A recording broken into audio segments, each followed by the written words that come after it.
So moving on to a different topic, I know I work with you particularly on the emission factors space, particularly that is the fuel emission factors and fuel emission intensity, the emission intensity factors. So when it comes to these calculations of these emissions, what do you think is considered the best practice? Would you consider the primary data or the model data? Okay, so I think it's generally recognized that best practice would be to use primary data when you're looking to report past performance.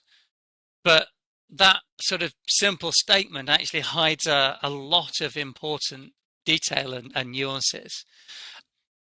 For practical and commercial reasons, sharing of data between companies is relatively rare at the moment, even within a very well defined and managed supply chain.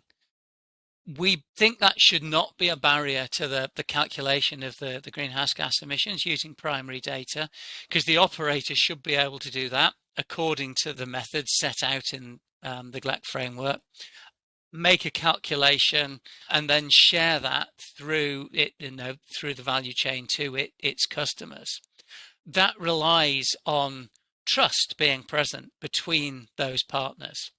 And I think one of the challenges over the past few years has been that the whole topic of logistics greenhouse gas calculation and reporting and the support structures haven't been very well established because it's a relatively new topic, and therefore that trust hasn't necessarily always been present.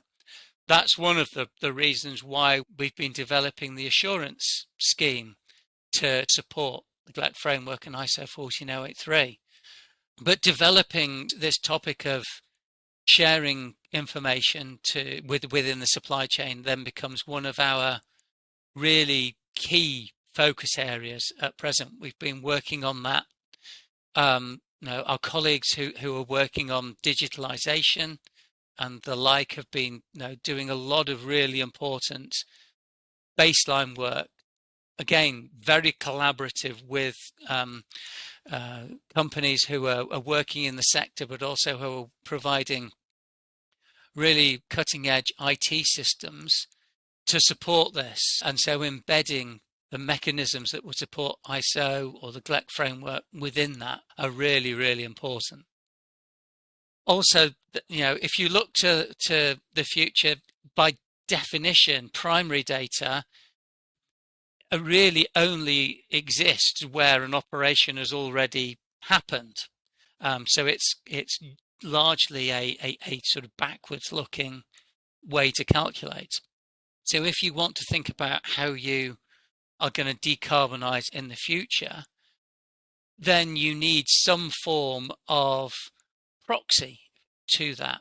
And so when you think about modeling the future of what decarbonisation looks like, you need something to really represent what actions you're taking.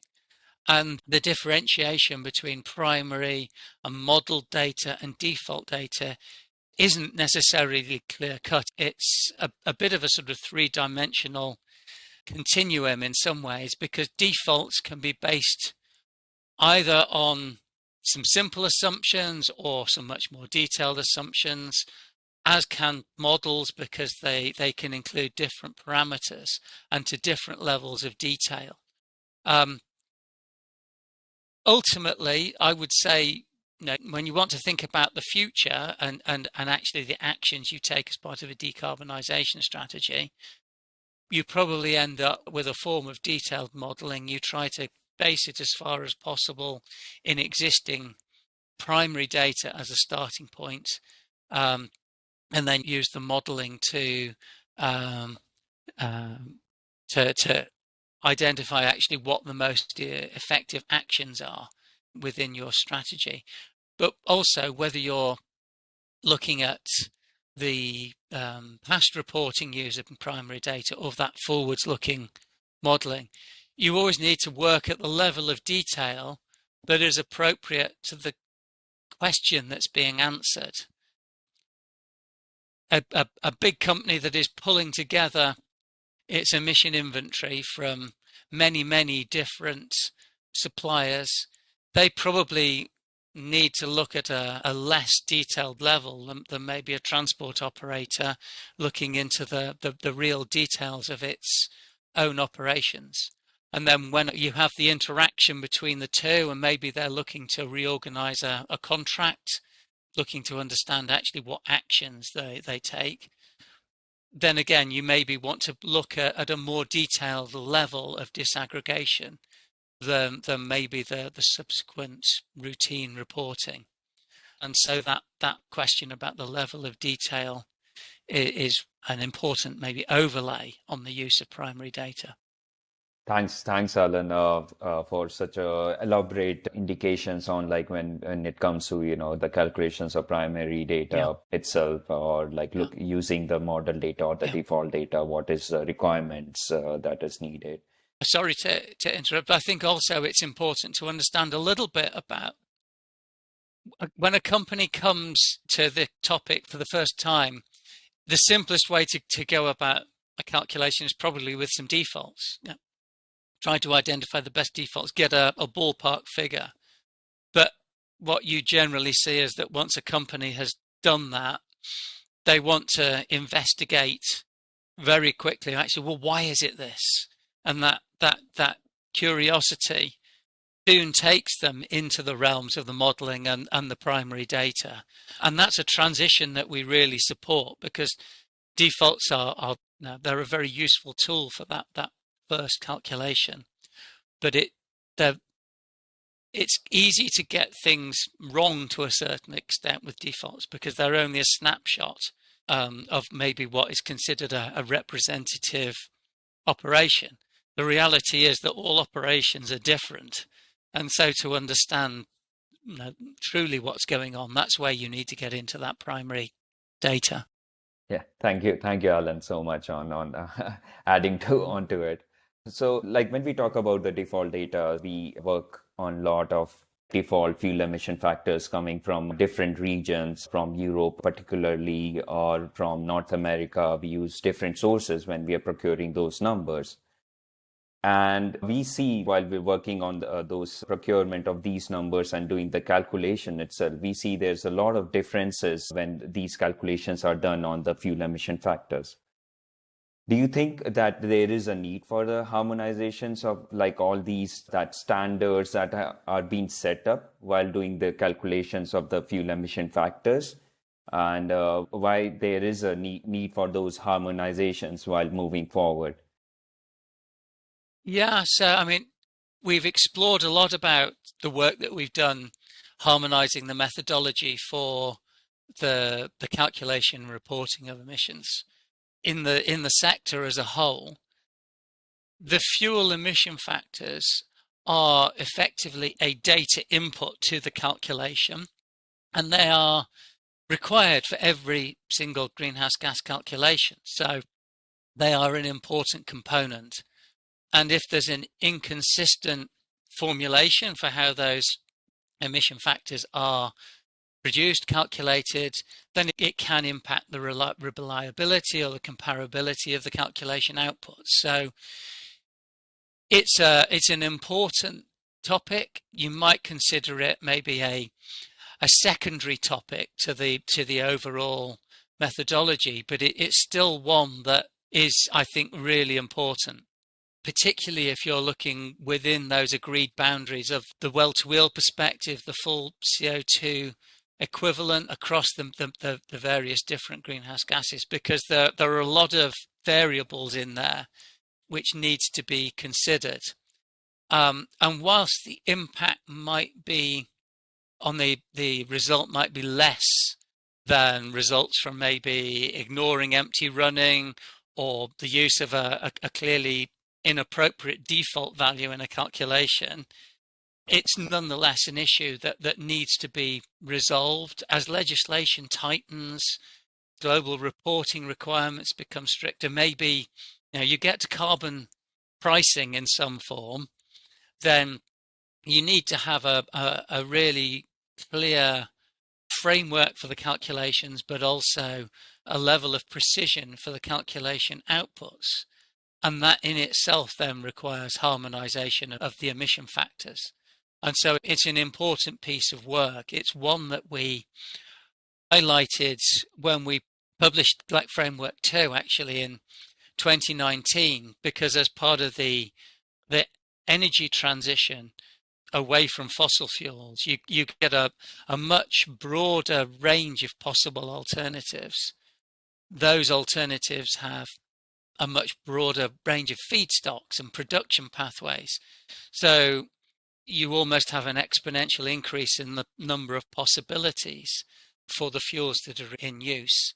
And again, that variability needs to be covered and harmonized in the way that the emission factors for that larger range of fuels is developed and implemented, because you then minimize the risk of taking false steps as part of the energy transition. So I think it's going to become a big topic for the future to make sure that the calculations going forward are done correctly with the minimum uncertainty in the outcome. Thanks, Alan, for shedding the light on this particular topic. We both know that we are currently working on this space, and like, why is it so much important while we are dealing with the harmonization of the emissions factors? Recently, like a lot of our users or our partners from the Smart Trade Centers have been asking us on the calculation of the biogenic carbon when it comes to the fuel emission factors, as based out of the new greenhouse gas protocol, new regulations that has come out of it. What do you think the implications of that? Yeah, this is an interesting one. The biogenic carbon reporting, it's been there for a while, but it's kind of bubbled under the surface. And it's interesting to see how it has been picked up by companies over the past 12 months. It represents an extra level of detail in the calculation, and it's clearly an important matter. I think it's come to the surface because of this energy transition, because many of the alternative energy sources have a biogenic element, and therefore it's important to understand actually the contribution that it's making. I think in theory, a company that is doing a logistics greenhouse gas calculation would be relying on some external source for their emission factors. And I think the majority of those emission factor sources should be able to cover the requirement within their existing calculation resource and methodology. But generally, the biogenic content of the emission factors isn't necessarily published as part of the visible emission factor, because it hasn't been required up till now, or because of the way that biogenic emissions are considered, because the sequestration of CO2 from the atmosphere is effectively offset against the CO2 that's produced from combustion as an overall net zero. So looking at this going forward, if there's a requirement to publish a biogenic carbon emission value, it will require that system of emission factor producers and the companies to sort of match their needs to each other. It'll require a lot of additional transparency from the organizations that produce the emission factors. So there's a transition element to this. It might take 12 to 18 months for that transition to fully work its way through in terms of the way that emission factors are published. Going back to the previous discussion that we had about the harmonization of fuel emission factors, it may well be that harmonization process also has an impact here, just to make sure that those calculations and the emission factor databases are also covering the way in which biogenic CO2 is considered within their structures, to make sure that that is consistent. So some internal checks there as well on their part. So I think the outcome is an extra level of complexity, not necessarily a bad thing, but it will just take time to understand. I think also there's a little bit of a risk, because much of the potential user base within the transport industry, as we've discussed earlier, is at a relatively low state of knowledge and understanding, and bringing them into an additionally complex situation of reporting with the biogenic carbon in there as well. I guess there's a risk that that additional level of complexity might be counterintuitive. Some people might find it difficult or more difficult. And so that will need to be managed. But again, I think that can be done with some clear new structures around the way that reporting is required to be done in the future. So it just becomes a routine element that flows through the calculation. But yeah, it will just take a little while for it to become the norm, just like any other change in the world. Yeah, thank you so much, Alan. Thank you for giving us a lot of insight into what has been your overall experience working at the Smart Grid Center over the last 10 years. Also on working together with the various industry stakeholders on the development of the GLEC framework, as well as how it led to the development of the new ISO standard on the greenhouse gas accounting and reporting. And you also talked about why there is need for the standardizations of the regulations, as well as the standardization of the fuel emission factors, and why they are important when it comes towards dealing with all the necessary steps on the reporting end. We also learned a lot about while dealing with the default data or the model data or the primary data, what would be the best approach when the companies come into this space for the first time, and how they should start their process itself. And at the end, not last but at the least, you talked about the biogenic carbon and how it has been underlying for a really long time, but it adds to certain additional element towards the reporting, and why is it going to be important in the future. So in the end, while we are finishing up with this podcast for our listeners, if you want to summarize in 2 lines, what would you advise to all the industry partners or the companies who doesn't know about the SFC and who are involved in the logistics operations? What would your recommendations, why they should come towards SFC and they should join us, and how we can help them? Sure. I think ultimately there's going to be so much pressure on the transport sector as a whole, not just logistics, but particularly logistics going forward, because of the big contribution that the sector makes overall. It will almost become an existential problem, I think, for many companies that work in the sector. They're going to need to think about it, and we're set up to be their support. We're not in it for our own ends. We're in it to support the sector, to make life easier for those companies, and to support them to decarbonize. And I'd like to think that through the frameworks that we've developed, the collaborative projects, the training that's available from the Academy, we can make their lives a lot easier, rather than them trying to go it alone. Thanks a lot, Alan, for joining us and giving us a lot of insight. I'm sure all our listeners would be so happy with all the insights that you have been provided on different topics. I wish you luck in your future endeavors, and thank you. No, it's been my pleasure. Thanks very much, Mehul. Yeah. So thanks everyone who has tuned in for this episode, for listening in. This is your host, Mehul, Technical Manager at Smart Grid Center. And we will bring in our next episode more thought leaders and pioneers who will shape the future of sustainable freight and transport.